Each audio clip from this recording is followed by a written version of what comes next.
नमस्कार सभी दर्शकों का। मैं सुमित स्वागत करता हूं आप सभी का हमारे इस नए चैनल में, जो कि थोड़ा पुराना भी हो चुका है। उसका नाम है स्कल्पटिंग इन टाइम। और हम सर से बहुत सारे सिनेमा के बारे में सवाल करते हैं और सर हमें उसका उत्तर बताते हैं। पिछले 2-3 एपिसोड में हमने मेज़ॉन सीन और मेज़ॉन अबीम के बारे में जाना। तो सर मैं अपनी और सभी ऑडियंस की समझ के लिए मेज़ॉन सीन और मेज़ॉन अबीम के बारे में एक बार फिर से थोड़ा और गहराई में जाके आपसे पूछना चाहूँगा, अगर आपकी इजाज़त हो तो। हम बिल्कुल बिल्कुल, इजाज़त नहीं। दो फ्रेंड बात कर रहे हैं एक ही पेड़ के नीचे, एक ही इंटेंसिटी के साथ, एक ही अर्थाभाव के साथ। जी सर, बहुत बहुत धन्यवाद। तो मेज़ॉन सीन और मेज़ॉन अबीम जो आपने बताया सिनेमा के टर्म्स, तो आई वॉज वंडरिंग कि फिल्म ग्रामर में, फिल्म सेंस में मेज़ॉन सीन और मेज़ॉन अबीम को इतना महत्व दिया गया, किसी एक दो व्यक्ति ने या एक ग्रुप ने इस चीज़ को बनाया होगा, कॉइन किया होगा, ये ग्रामर सेट किया होगा। तो अगर जो भी नया फिल्म मेकर, नया लड़का लड़की फिल्म बनाना चाहता है, तो अगर वो ये चीज़ यूज़ ना करे या ना जाने, तो इससे क्या फ़र्क पड़ेगा? मतलब इसकी सिनेमा में ज़रूरत ही क्या है फिल्म मेकिंग में? Film making. अगर आप मुझे इजाज़त दें तो स्पीकर एक अपनी बात को दोहराना चाहता है। सर बहुत इजाज़त है।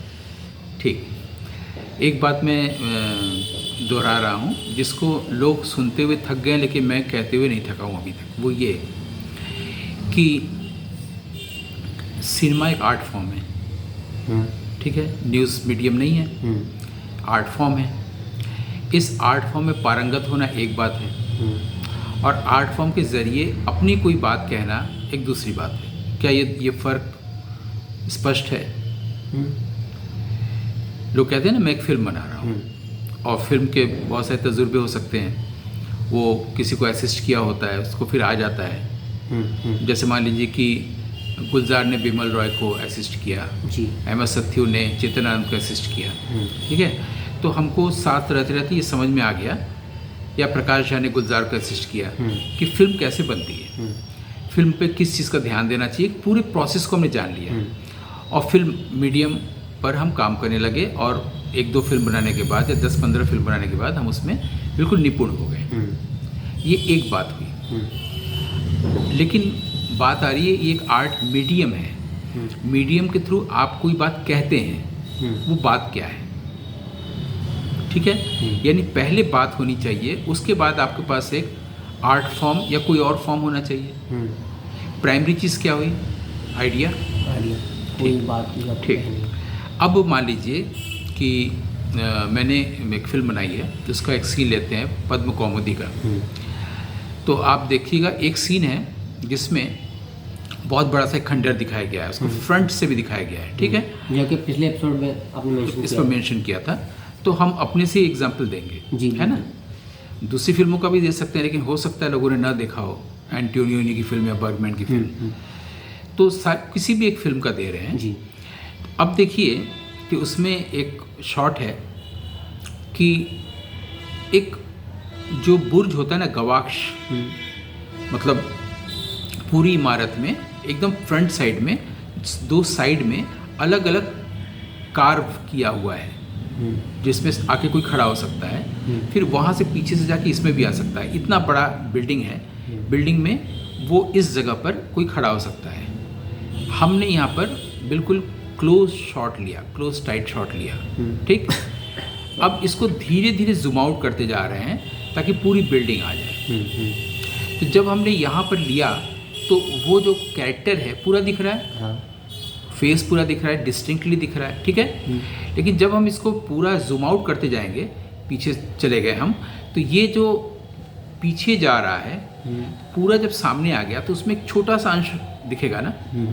हालांकि वो कौन है ये पहले हमने इंट्रोड्यूस कर दिया है, ठीक है? तो इस पूरे चीज़ में वो छोटा सा दिख रहा है।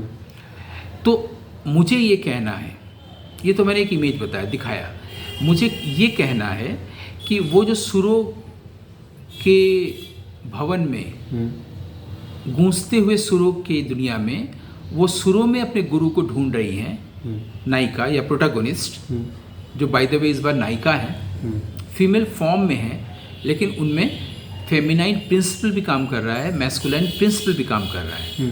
सिर्फ फिजिकली वो लग रहा है कि वो फीमेल है, तो प्रोटागोनिस्ट है। ठीक, अब वो जब ढूंढते हुए, मुझे ये कहना है कि वो उसी का एक पार्ट हो गई है, ये बात कहनी है। तो मैं इसको कैसे कहूँ? मैं अगर कहानी में लिख रहा हूँ तो लिख सकता हूँ कि फिल्म के बहुत देर में, लगभग आखिर में, पाठक ये महसूस करते हैं कि वो उस पूरे वातावरण का, जो सुरों का पूरा एक शी राजा है, बंगलो है या घर है, वो पूरा राजमहल है मान लीजिए, उसकी वो खुद ही एक पार्ट हो गई है। ये बात लिख दिया, दिखाएंगे कैसे? तो अपनी बात को लोगों तक पहुंचाने के लिए आर्ट मीडियम है, इस पर हम स्ट्रेस दे रहे हैं।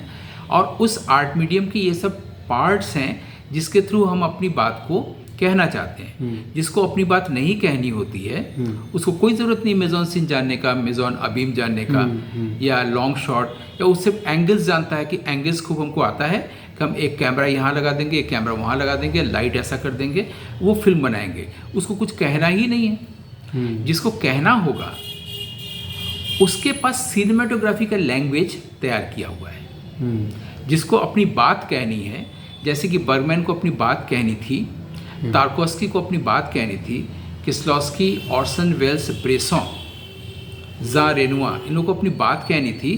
इन लोगों के लिए जो चीज़ बनी है आर्ट मीडियम, उस मीडियम को कहते हैं सिनेमेटोग्राफ या सिनेमेटोग्राफी। उसकी लैंग्वेज है ये। उनके लिए नहीं है जिनको कोई बात ही नहीं कहनी, सिर्फ सेक्स दिखाना है, वायलेंस दिखाना है, कोई एक कहानी दिखाना है, उनके लिए है भी नहीं है। तो सिनेमेटोग्राफिकली आप कोई बात कह रहे हैं, बार बार आ रहा है कि आप कोई बात कह रहे हैं। यहाँ पर एक और बात कहने पर एक एग्जाम्पल देना चाहेंगे। एक फिल्म है वर्जिन स्प्रिंग, बर्गमैन की। वर्जिन स्प्रिंग में एक बहुत ही खुश लड़की है, वो एक खास पीरियड का खास पीरियड और खास समय का, खास जगह का एक परिवार दिखाया गया है जो आधुनिक नहीं है। उसमें एक लड़की है अपनी सहेली के साथ, अपने वहाँ पर घूमती रहती है जंगलों में, सिर्फ वही होते हैं और ज़्यादा लोग हैं नहीं। तो उसमें एक लड़की जा रही है और उसकी सहेली भी वहीं पर कहीं कुछ पेड़ों के पीछे है। वहाँ 3-4 लड़के आते हैं और उसके साथ अच्छे से बात कर, वो लड़की बहुत अच्छे से बात करती है। फिर 4-5 लोग खूब अच्छे से उसको, माने सारे लोग रेप करते हैं। फिर जो खाना वाना रहता है खाते हैं, और दूर से छुप के उसकी सहेली देखती है। फिल्म के आखिर में उसका पूरा परिवार ढूंढते ढूंढते आता है, और बाय द वे वो लोग जिन लोगों ने रेप वगैरह किया है वो लोग कुछ और परिचय देके इनके घर में ठहरते हैं, और ये लोग फिर बाद में उसको हत्या भी करते हैं। अब वो लोग उस लड़की को खोज रहे हैं, वो लड़की गई कहाँ? ढूंढते ढूंढते ढूंढते ढूंढते जहाँ आते देखते लड़की वहाँ पड़ी हुई है। ये बहुत समय की बात है। और उस वक्त 2 सीन दिखाया गया, जो दोनों सीन की बात कर रहे हैं। एक तो ये है कि जब हम लोग सब लोग सारे कैरेक्टर्स को देख रहे हैं, लड़की पाई गई है, उसके ठीक उसी जगह पर, उसी फ्रेम में जो मेन नायक है मैक्स वन सीडो एक्टर, वो हमारी तरफ पीट करके ईश्वर से बात कर रहा है कि क्या तुम हो, क्योंकि उस समय भी ये था, नीत्शे ने कहा था कि ईश्वर मर चुका है ना। तो अगर वो ये पूछ रहा है कि तुम कहाँ हो भाई, तुम्हारे रहते कैसे हो सकता है, हम अपनी बेटी को खो दिया सर। अब जब उस बेटी का जिस सिर को हटाते हैं वहाँ से ले जाने के लिए कहीं और, मतलब अंतिम वो करने के लिए, क्रिमेशन के लिए, जैसे ही उसके सिर को उठाते हैं, नीचे उसके सिर से पानी का कोई सोता था, वो दबा पड़ा था छोटा सा। जैसे ही हटाते हैं वो पानी तेज से वहाँ बहने लगता है। बर्गमैन को ये कहना था कि पृथ्वी भी दुखी थी, ये धरा भी दुखी थी, वो भी इतने दिनों से नहीं रोई थी, अब वो भी रो रही है, ये बात कहनी थी। उसको दिखाने के लिए बर्गमैन ने ये वर्जिन स्प्रिंग में ये ऐसे दिखाया, बहुत ही सुंदर तरीके से दिखाया है ना। तो जितने भी लोग कुछ कहना है वो सिनेमेटोग्राफिकली कहते हैं। तो आप अगर वो फिल्म देखेंगे, पद्म कौमुदी, शायद आपने देखी भी होगी, उस फिल्म में पहले सीन से लेके आखिरी सीन तक सारी बात को सिनेमेटोग्राफिक लैंग्वेज में ही कहा गया है। मेजॉन सीन और मेजॉन अबीम तो है ही है, हर वक्त ये है, पहला सीन ही है एक पॉन्ड है। और सचमुच में मैं आपको व्यक्तिगत वो बताऊं कि हम लोग जा रहे थे उधर जहाँ पर वो लोकेशन है, वो जो इमारत है, और बाय द वे ऐसा हुआ था कि कार से हम लोग जा रहे थे, जो फिल्मी नायिका हैं वो भी थी, हमारी बहुत अच्छी मित्र हैं, और मैं उधर बैठा था जिधर की मेरे बगल से ट्रैफिक जाती है, साइड में फुटपाथ या फुटपाथ नहीं भी है, उधर से गाड़ियाँ नहीं जाती। मेरे ऊपर धूप पड़ रही थी बहुत देर से, और बॉम्बे से हम लोग पूना की ओर जा रहे थे। तो धूप लगी तो हुआ कि चलो इधर आ जाए, हम बदल लें। तो मैं कार के दरवाजे से निकला, मैंने यहाँ से ट्रैफिक जा रहा है रोड पर, और वो भी उधर से निकली। अब वो इधर उनको आके बैठना है, मुझे इधर आके बैठना है। अब जब मैं इधर आ रहा हूँ तो मुझे सामने देखा कि पेड़ों का झुरमुट है, वहाँ पर कुछ है। मैं कार में बैठने की जगह उधर बढ़ गया और देखा कि वो पॉन्ड एकदम शांत, कोई भी हवाएं जो चल भी रही हैं नहीं भी चल रही हैं, तो पानी में कोई किसी भी तरह का फ्लक्चुएशन नहीं, कुछ नहीं है। ठीक, अचानक मैं उसको कैमरे से लेने लगा। मैंने देखा कि मेरे पास वो भी आ गई हैं। उनको लगा कि मैं क्या देख रहा हूँ। वो वहाँ से अक्सर आती जाती रही हैं।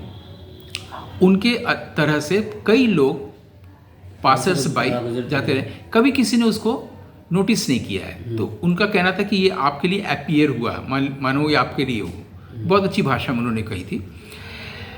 मुझे याद आ गया ये एनालॉजी स्वामी विवेकानंद का राजयोग पढ़ते समय मैंने देखा था। उनका कहना था कि जैसे पॉन्ड है, हालांकि ये बुद्ध के पास भी 3 मेटाफर होते थे, बॉल मेटाफर, पॉन्ड मेटाफर, उसमें भी है। स्वामी विवेकानंद ने भी कहा है कि पॉन्ड को ऐसा होना चाहिए कि ऊपर से आप दिखाई दे तो तलहटी दिखे, सब स्ट्रेटम दिखे। तो हमारे माइंड को ऐसा होना चाहिए, माइंड को शांत होना चाहिए कि सब स्ट्रेटम यानी कि जो सेल्फ है हमारा आत्मा, वो दिखाई दे। और ये इस एक एनालॉजी से उन्हें पूरे पतंजलि योग सूत्र को, राजयोग को पूरा समझा दिया, सिर्फ एक एनालॉजी से। मैंने, मेरे बात दिमाग में आई, मैंने उसको शॉट ले लिया।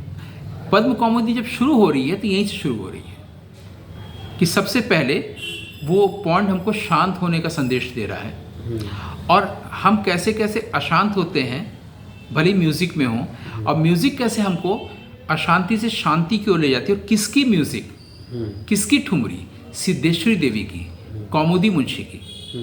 ये मैसेज शुरू ही में हमने कर दिया, पहले ही एनालॉजी ले लिया। जो पढ़े होंगे उनके लिए भी अच्छी बात है, नहीं भी पढ़े होंगे तो उनको ये बात शुरू में लग जाएगा कि शांत पॉन्ड क्यों दिखाया जा रहा है। ऑडियो में कुछ भी नहीं हो रहा है। कुछ लोग हो सकता है उसको देखते समय वॉल्यूम बढ़ाते होंगे कि इसमें आवाज़ क्यों नहीं आ रही है। बाद में समझ में आता है कि ओ धीरे धीरे कोई आवाज़ है गाने की, उसकी जिस पे ऊपर फिल्म बनाई जा रही है। अब पहले इमेज से आखिरी इमेज तक, आखिरी इमेज में भी ये भी आता है कि सूरज ढल रहा है, वो अकेली बैठी हुई है, पूरी इमारत।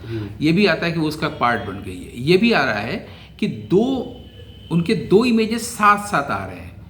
एक नेचर की तरफ से आता हुआ, नेचर यानी not put together by thought, और एक उस बिल्डिंग की ओर से आता है जिसको इंसान ने बनाया, थॉट ने बनाया है। दोनों से वो एक साथ आ रही हैं। और अब वो जो फीमेल है उससे वो फेमिनाइन प्रिंसिपल में बदल गई हैं, पूरे नेचर में काफ़ी विराट हो गई है। मतलब वो जो एक लिमिटेड अस्तित्व था, अब म्यूज़िक के साथ रह करके, गुरु के सुरों के महलों में साथ रहने के बाद अब वो विराट का एक अंश हो गई हैं। इससे नेचर से होके चली आ रही है। इसको समझने के लिए थोड़ा सा हम ये भी कर सकते हैं कि जैसे एक गुलजार ने फिल्म बनाई थी लेकिन, वो राजस्थान में शूट है, विनोद खन्ना के साथ डिम्पल कपाड़ी गई, उसको पुरानी पिछले जन्म की बात याद आती है, कहाँ हेमा मालिनी गाती थी, आदि आदि ऐसी चीज़ें। ये वो नहीं है, इसको डिस्क्रिमिनेट करने के लिए मैंने बताया है ना। या आप ऋत्विक घटक की फिल्म का पहला सीन देखेंगे, मेघे ढाका तारा, उसमें बहुत बड़ा वटवृक्ष है, उसमें से छोटी सी वो जो फीमेल कैरेक्टर चली आ रही है, मतलब वहाँ से आ रही है वो। और आखिर सीन में वो अपने भाई से बोलती है कि मैं मरना नहीं चाहती, मैं तो अपने भाई से बोलती है मैं जीना चाहती हूँ, मैं प्रेम करना चाहती हूँ। यही पे एंड होता है। बहुत अच्छी फिल्म है ऋत्विक घटक की। वो भी नेचर के पास उत्तर लेने जाते हैं हर प्रॉब्लम का, हर ह्यूमन प्रॉब्लम का, है ना। और कई बार ऐसा होता है कि कोई नेचर में ही वो विलीन हो गया, ऐसा भी कई फिल्मों में दिखाया गया है। इसमें हमने ये सब नहीं दिखाया कि नेचर से आती हुई या नेचर में विलीन होती। मैंने दिखाया वो जो फीमेल एम्बॉडीड लिमिटेड कॉन्शियसनेस था, एम्बॉडीड फीमेल फॉर्म में, अब वो फेमिनाइन प्रिंसिपल हो गया है, वो खुद नेचर का हिस्सा हो गया है। नेचर से भी आ रही है और उस बिल्डिंग से भी आ रही है, उस खंडहर से जो रूइन से आ रही है वो वही है जो कि नेचर से आ रही है। इस बात को कहने के लिए हमने लास्ट सीन तक, तो पहली इमेज से लास्ट इमेज तक सिर्फ सिनेमेटोग्राफिक लैंग्वेज है। मुझे लगता है कि जो आपने पूछना चाहा वो क्लियर हो गया होगा। हाँ, बहुत सुंदर तरीके से आपने समझाया सर, मेजॉन सीन और मेजॉन नवीन। तो इस बार थोड़ा और गहराई से हमने समझा। अगर अगली बार मुझे कुछ और संदेह अगली बार मैं आपसे ये प्रश्न करना चाहूँगा, अगर अगले एपिसोड में आपका ये बहुत अच्छे अंक बन रहे हैं, मैं ये पूछना चाहूँगा कि ठीक है, ये हो गया कि हमको अपनी बात कहनी है, पहले तो बात हो, कहने के लिए हमारे पास अवेलेबल डिवाइसेस दिए हुए हैं, सिर्फ कैमरा ही नहीं, ये सब चीज़ें मेजॉन सीन, मेजॉन अबीम आदि आदि।